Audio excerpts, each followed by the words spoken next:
जय श्री राम, जय बागेश्वर धाम सरकार। दोस्तों स्वागत है आपका हमारे YouTube चैनल गुरु सक्सेस में। दोस्तों आज मैं आपको नमक का एक ऐसा उपाय बताने जा रहा हूं, लेकिन मेरी आपसे हाथ जोड़ करके विनती है दोस्तों कि इसका उपाय जो टोटका है, शत्रुनाश का टोटका है, तो आप इसे किसी दूसरे पर अत्याचार करने के लिए ना करें, या कोई निर्दोष है, कोई इनोसेंट है तो उसको परेशान करने के लिए, उसको जरा सी अनबन के लिए, थोड़ी सी दुश्मनी के लिए इस उपाय को बिल्कुल भी ना करें। दोस्तों देखिए, छोटे मोटी जो लड़ाई झगड़े होते हैं उसमें इस तरह के टोटके नहीं किए जाते हैं। ये केवल उन्हीं के लिए या उन्हीं शत्रुओं के लिए आपको करना है जो कि आपके जीवन में बहुत ज़्यादा उत्पात मचा रहे हैं, या फिर आपके जीवन में जो दिक्कतें हैं वो यदि उनके जीवन में, यदि आपके जीवन में वो मचा रहे हैं, मतलब जैसे कि मान लीजिए कोई संपत्ति हड़पना चाहते हैं, कोई आप पर अत्याचार करना शुरू कर देते हैं, ठीक है ना, आपके जीवन में जो है कोई आपकी स्त्रियों को छेड़ते हैं, या फिर ऐसे शत्रु जो आप पर सामने से आकर के लड़ते हैं, लड़ाई झगड़े करते हैं, ज़बरदस्ती आपको दबाना चाहते हैं, या फिर आप कहीं ऑफिस में जाते हैं तो वहाँ आपको दबा रहे हैं, वहाँ आपके शत्रु आपके पीछे पड़ गए हैं। ऑफिस में यदि आप जाते हैं अपने कार्य क्षेत्र में तो वहाँ पर अपनी शत्रु जो हैं वो आपके जीवन में बहुत ज़्यादा आपको नीचा दिखाने की कोशिश कर रहे हैं, बॉस के सामने नीचा दिखा रहे हैं। तो ऐसी जगहों पर ऐसे शत्रुओं के प्रति इस वाले टोटके का प्रयोग आपको करना है। दोस्तों छोटी मोटी दुश्मनी में यदि आप इसका प्रयोग करेंगे तो देखिए दोस्तों, इंसान जो होता है यदि कोई गलती करता है, और गलती नहीं जानबूझ करके यदि वो ये चीज़ करता है, तो उसके जीवन में कभी भी उन्नति नहीं हो सकती, तरक्की नहीं हो सकती। इसलिए जानबूझ करके इस तरह का टोटका, इसका दुरुपयोग बिल्कुल भी ना करें। हाँ, आपका यदि शत्रु है और आपको पता है, और यदि मान लीजिए आपको शत्रु का नाम भी पता नहीं है, तब भी इस उपाय को आप बुरी तरह से कर सकते हैं। ये बहुत ही ज़बरदस्त है। दोस्तों किसी को भी, मान लीजिए आपका जो शत्रु है यदि उटपटांग टोटके करके आपको परेशान कर रहा है, तब भी इस क्रिया को आप कर सकते हैं। मान लीजिए आपके ऊपर शत्रु कुछ उटपटांग टोटके करवा रहा है और आपका सब बुरा ही बुरा हो रहा है, तब इस उपाय को आप बिल्कुल कर सकते हैं। दोस्तों उपाय बताने से पहले मेरी आपसे हाथ जोड़ करके विनती है कि यदि आपने कमेंट बॉक्स में जय श्री राम, जय बागेश्वर धाम सरकार नहीं लिखा तो ज़रूर लिख दीजिए, और कमेंट बॉक्स के साथ साथ इस वीडियो को लाइक भी कर दीजिए।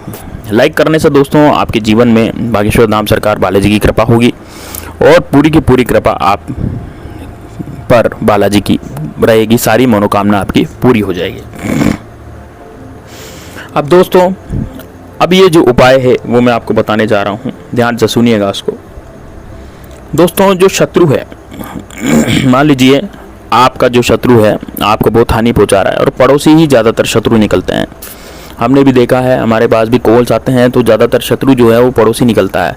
तो दोस्तों यदि आपके जीवन में भी कोई ऐसा शत्रु है जो कि आपका पड़ोसी है और आपको बहुत ज़्यादा हानि पहुंचा रहा है, तो दोस्तों यकीन मानिए आप अपने जीवन में जो भी शत्रु है, कोई सा भी शत्रु हो, चाहे वो किधर का भी शत्रु हो, कैसा भी शत्रु हो, यदि वो आपके जीवन में आपको हानि पहुंचा रहा है और आपके जीवन में वो उत्पात मचा रहा है, तो इस टोटके को आप बिल्कुल कर सकते हैं।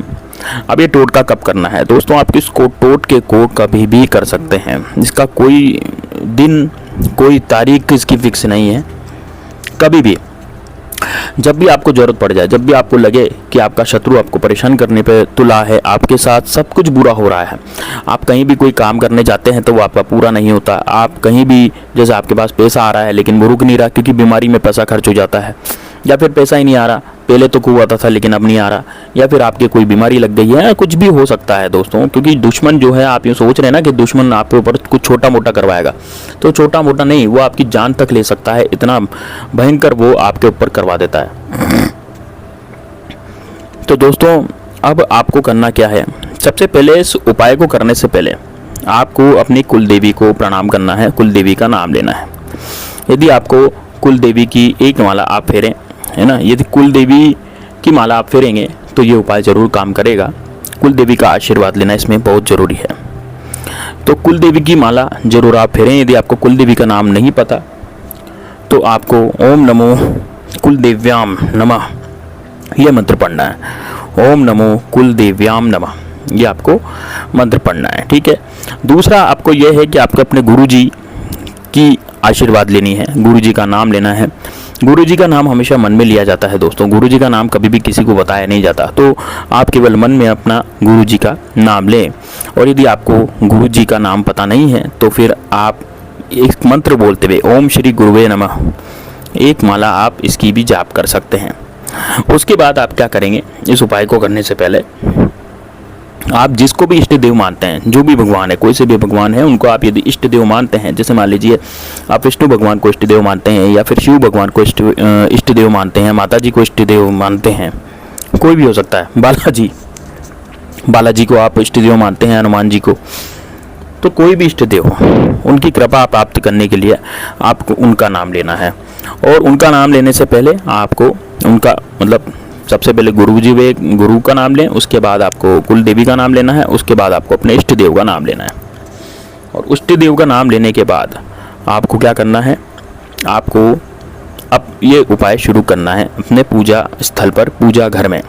आपको क्या करना है कि दिया जलाना है, घी का, देसी घी का आप दिया जलाएं और एक सेंधा नमक ले लें। अब सेंधा नमक कैसा लेंगे, पिसा हुआ नहीं लेना, आपको सेंधा नमक की डली लेनी है। उस सेंधा नमक की डली में आपको या तो आप काजल से नाम लिखेंगे या फिर आप काले पेन से मार्कर से नाम लिखेंगे, किसी से भी नाम लिख सकते हैं, जैसे काजल से भी नाम लिख सकते हैं, मार्कर से भी नाम लिख सकते हैं। उससे आपको शत्रु का नाम लिखना है। शत्रु का नाम आपको नहीं पता तो फिर आप केवल वहाँ पर शत्रु भी लिख सकते हैं। और यदि आपको वहाँ पर केवल आप शत्रु लिख दें तब भी आपका काम चल जाएगा। उसके बाद आपको नमक को अपने सीधे हाथ में लेना है, नमक की डली अपने सीधे हाथ में रखें और सीधे हाथ में रख करके 11 बार या 21 बार आपको सेंधा नमक अपने हाथ में लेकर के और आपको नाम लेना है, शत्रु का नाम लेना है। उसके बाद सेंधा नमक को आपको वहाँ पे रख देना है। शत्रु का नाम ले लिया, शत्रु का नाम लेकर के आपको वहाँ रख देना है जहाँ आपकी जोत जल रही है। दोस्तों जोत में इस तरह से रखना है कि ये जो नमक है ये भी थोड़ा थोड़ा जलने लग जाए।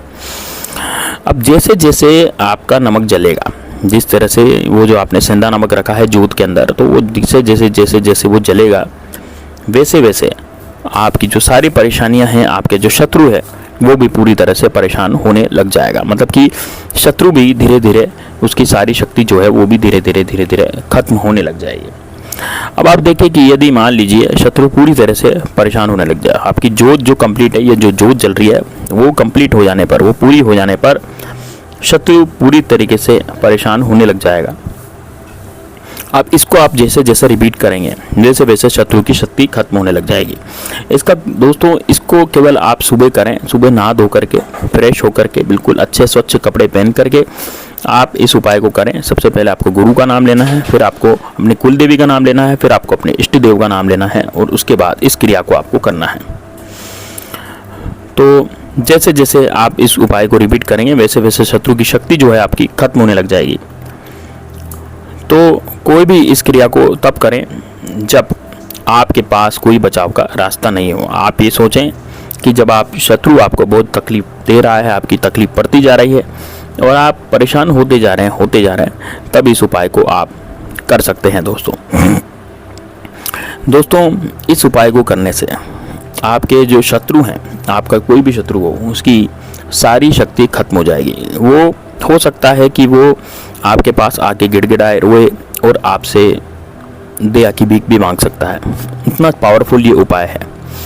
कई लोग कहते हैं कि इसको मंगलवार को करें, शनिवार को करें। दोस्तों इसका कोई वार नहीं है, क्योंकि ये एक ऐसा उपाय है जो डेली भी किया जा सकता है। लेकिन हाँ, एक बात का आपको ध्यान रखना है, इस उपाय को आपको गुरुवार के दिन नहीं करना। जैसे गुरुवार के दिन आप इस उपाय को बिल्कुल भी ना करें, है ना। गुरुवार के दिन क्या होता है कि तकलीफ होती है, इस वजह से गुरुवार के दिन इस उपाय को नहीं करें, क्योंकि नमक का उपाय है। नमक का उपाय को गुरुवार के दिन नहीं किया जाता है, लेकिन और किसी भी दिन, दूसरे दिन इस उपाय को आप कर सकते हैं। अब एक बात का और ध्यान रखना है दोस्तों, ये जो नमक आपका बचा है, जो जला हुआ नमक रहेगा, जैसे जोत पूरी हो जाएगी और नमक जो है आपका जल जाएगा, तो आप क्या करेंगे, इसको लेकर के आप जाएंगे बाहर, अपने घर से बाहर जाएं, इसको लेकर के, इसकी राख हो जाएगी, इसकी राख को लेकर के घर से बाहर जाएं और घर से बाहर जा कर के इसकी राख को आपको चौराहे पर डाल देना है। या तो चौराहे पर डाल दें या आप कहीं भी किसी पेड़ के नीचे गड्ढा खोद करके वहाँ भी इसको डाल सकते हैं, या आपको गंदे पानी में, गंदे नाले में, जैसे कोई गंदा नाला बह रहा है, गटर का कोई पानी है, तो वहाँ भी इसको आप फेंक सकते हैं। दोस्तों उसमें डालना नहीं है, आपको फेंकना है, ध्यान रखना।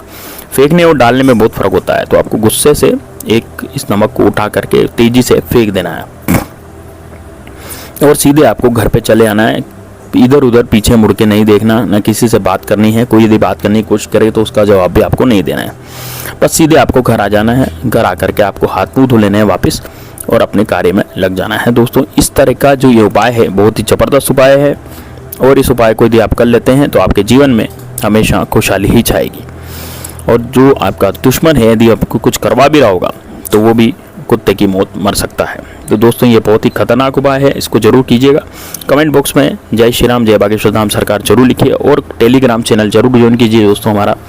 हमारा जो टेलीग्राम चैनल है, आप यदि 1000 मेंबर उसमें हो जाते हैं दोस्तों तो आपको बहुत बड़ा रिवॉर्ड भी मिलेगा।